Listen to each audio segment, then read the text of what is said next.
We are almost 1 week away from the NFL season starting, and today we're going to get you caught up on all the latest Panthers news. Let's go. Brace yourself for the ultimate Carolina Panthers experience. Welcome to Two Growls, One Roar, the podcast that hits harder than a Luke Kuechly tackle. We're diving deep into the heart of Panther Nation, bringing you unrivaled passion, insider takes, and pure gridiron fire. From Wilmington to the cosmos, this is your home for the fiercest football talk east or west of Charlotte.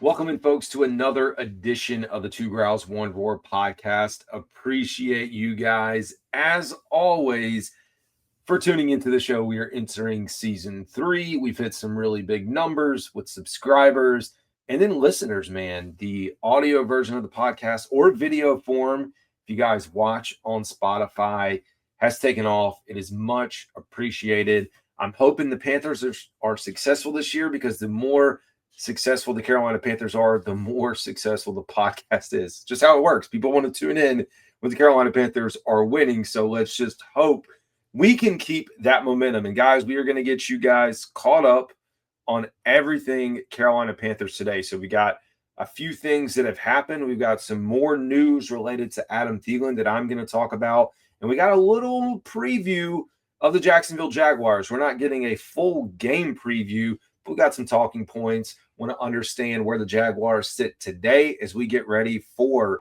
that first game. We'll also look at the roster. A few changes have happened. Things have been solidified since that 53 and the practice squad. You know, before I became a maniac, like, let's just be honest, this is what I am, as a maniac when it comes to keeping up with the Carolina Panthers. Before I was that, I did not care about the practice squad. I didn't care about the preseason. I didn't care about a lot of things. But as I've gotten into it, you understand the importance of the practice squad. So I think that's why we're going to walk you through it today. I really like what we have. There's always a chance at some point one of these guys is going to get elevated for one reason or another. And we'll talk through the Hunter Renfrow situation as well, because, man, that one is still mulling out there. So before we get too far into the saga that is and was and forever will be Adam Thielen, let's talk about a few things of note, high level, for the Carolina Panthers. We talked about the roster, which we're going to address here. We talked about trading Adam Thielen. We've got some updates in regards to injuries. We're going to have a full injury report. It's not an official injury report. It's just the notes that we have based off of where the Carolina Panthers sit. I'll continue to say this. For week 1, I would be extremely surprised if we see Ikem Ekwonu out there. It's not to say that it is impossible. Don't get me wrong. 14-day recovery time from an appendectomy is possible. But also, that's kind of a short time. So I would anticipate he probably misses week 1. That's just where I am mentally. I'd love to be wrong, and I'm not his doctor, and I didn't have the procedure. You guys know that, and I'm not on the team. But mentally, I am preparing myself for that. So we'll see how it unfolds. We will talk about the players that were claimed off of waivers here in just a second. But it's adjusting to life without Adam Thielen. That really is what this is. And it's positive, because now we got affirmation and confirmation that Jalen Coker is going to be your slot receiver. For folks who did not know that, Jalen Coker played a lot in the slot last year when Adam Thielen was out during that gap, and he performed really well. So this is a young core. Tetero McMillan, Xavier Legette, and then Jalen Coker, an opportunity for this young core to thrive along with JT Sanders. We'll get to see some Jimmy Horn Jr. You like what you see. David Moore still in the mix, and Bryson Tremaine, a name that came up a lot in camp that I talked to you a little bit about. And when we got down to this final 53 a week ago, even though I wasn't as in tune as I had been, you guys know that, I told you, watch out for the name Bryson Tremaine. Sure enough, he makes the roster. So we'll get into that and talk and just look where things sit. Now, speaking on the Jacksonville front, of course, they've done their prep, getting down there. I mean, all NFL teams have getting their roster to 53, but head coach Liam Cohen and Trevor Lawrence have expressed a strong sense of optimism and stability with their roster and heading into the first opening game. So this team, you think about the Carolina Panthers being on the road, and we complain about that for week 1. this is the first home opener for Jacksonville in 5 years. So they have been on the road 4 years in a row. First time in 5 years they get to come home, be at home. So good for them. It is. And so there's going to be a lot to talk through, and we'll get you prepared for Jacksonville, their roster. Of course, a lot of talk about Trevor Lawrence, a lot of talk about Travis Hunter. Is he going to play offense and defense?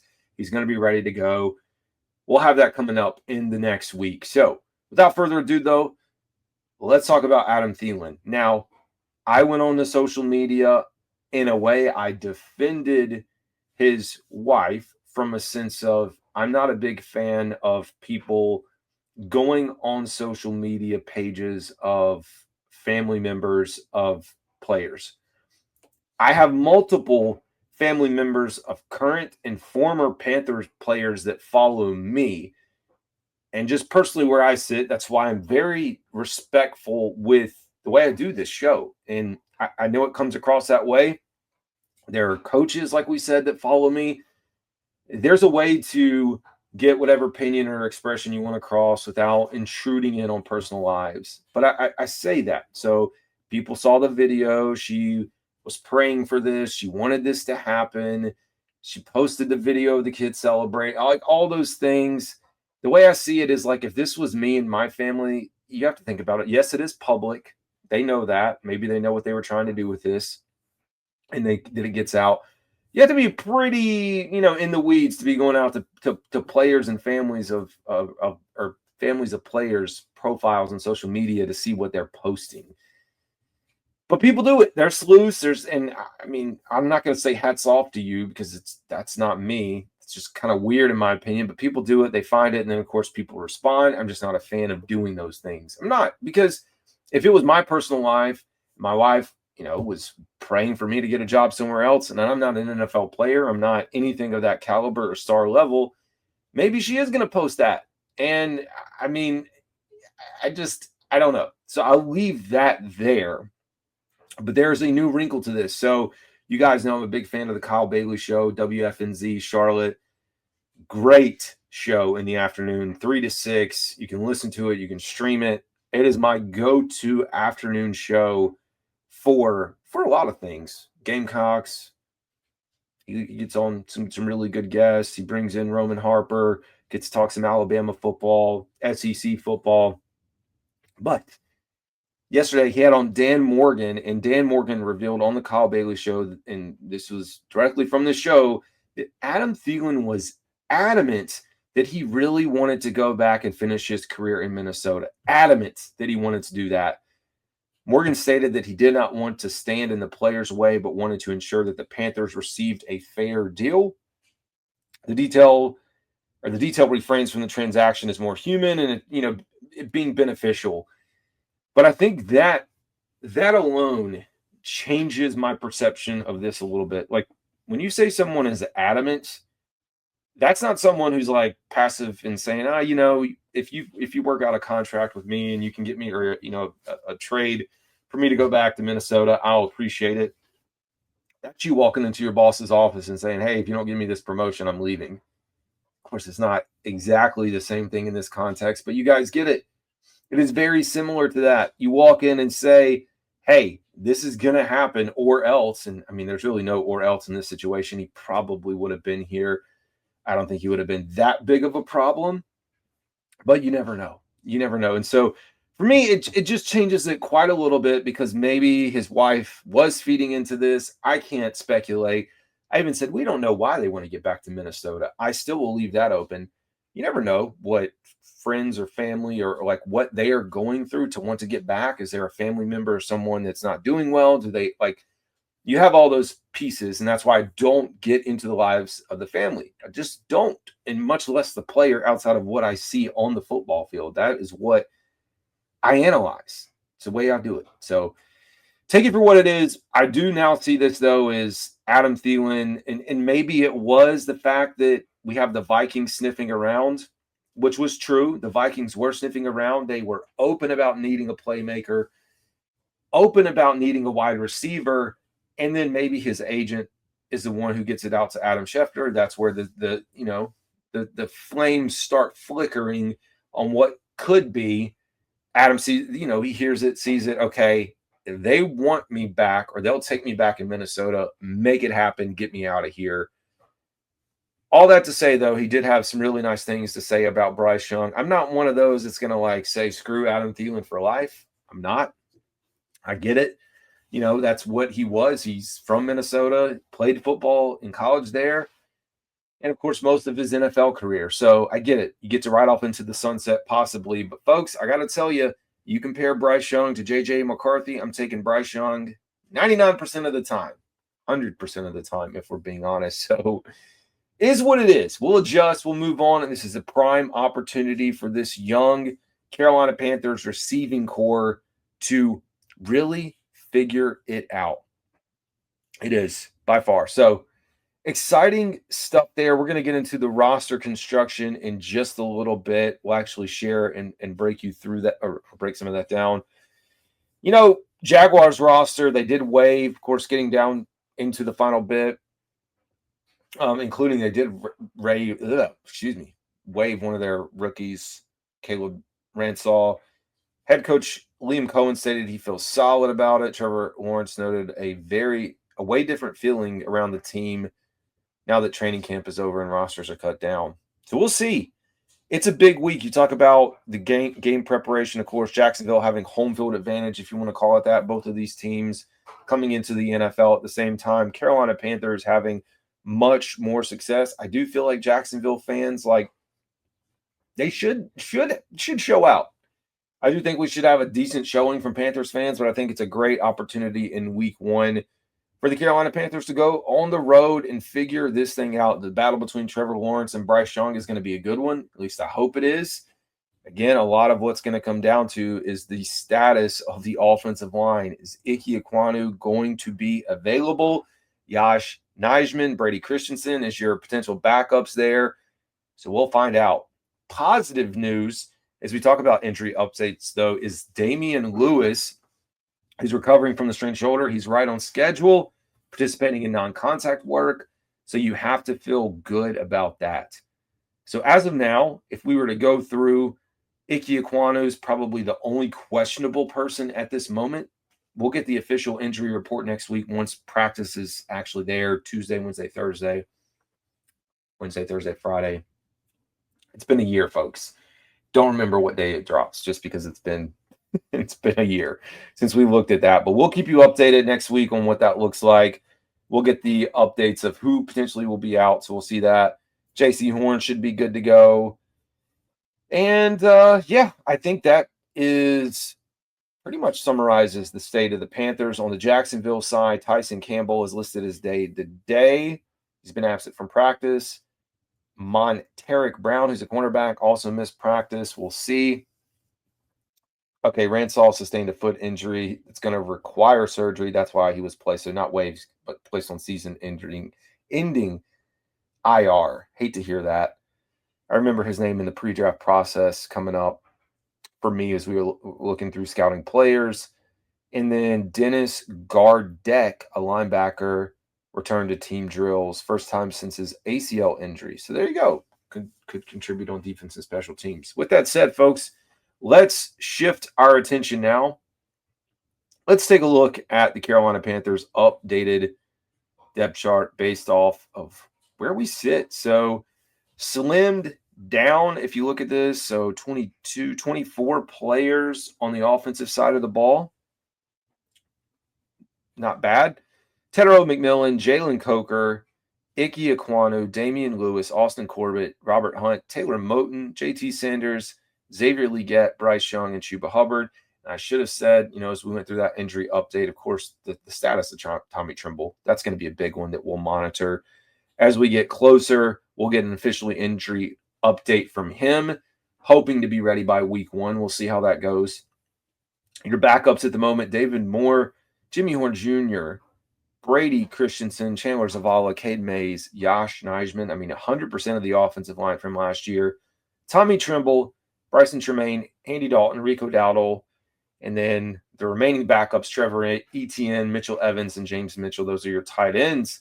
Your wide receiving core, Xavier Legette, Bryson Tremaine, Jalen Coker, Jimmy Horn Jr., Tedero McMillan, David Moore, which leaves you with 6 The question on everyone's mind right now is the status of Hunter Renfrow. And we did get an update regarding Hunter Renfrow's status that this is up to him at this point.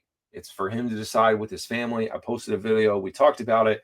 But there's been a new wrinkle in this story with Hunter Renfrow. If you have been following it, it's been reported by Tom Parasolo that there is interest from other teams, not just the Carolina Panthers. You would assume possibly the Raiders, just because of the connection there, although we know there's some other desperate teams that need some weapons.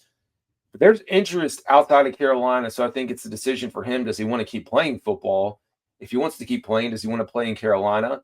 Does he want to sit on the practice squad? That's possibly where he could go and work his way back up. Or is Carolina willing to give him a roster spot and take away reps from Coker? And at this point, Panthers may say, hey, I really like this young core that we have, and I would much rather go with this young core than what we have.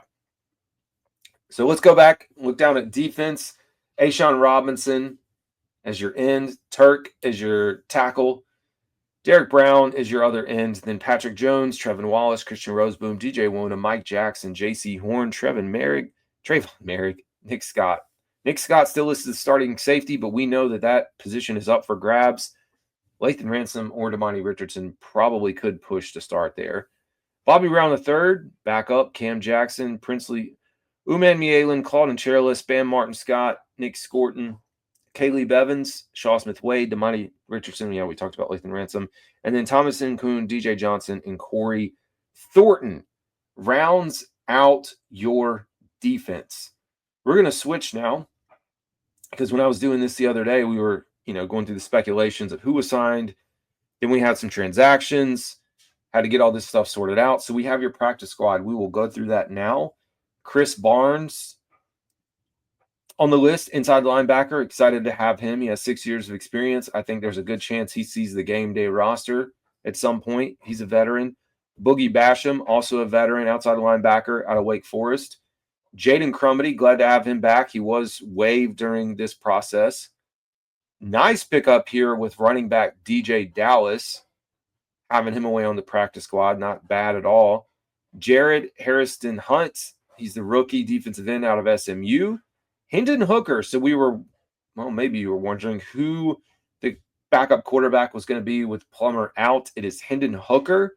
A lot of folks excited about that, including Dave Canales. He's big, 6'3", 221. Of course, played at Tennessee from Greensboro at Dudley. I believe it was Dudley, not Grimsley. Keep me honest. That's where I grew up. So anyways, Kalen King, cornerback out of Penn State. Funny thing is when we were scouting and looking at him, I believe it was last year, I went back on Twitter and found some clips I had posted. Jarrett Kingston, who's a guard. Bapalo Mwanze is an international player. He's a linebacker, so he can actually count without counting towards your 16. Bryce Pierre, tight end. Jasim Reed, wide receiver. Michael Reed, cornerback. Sam Roberts, defensive tackle. Anaya Smith, wide receiver.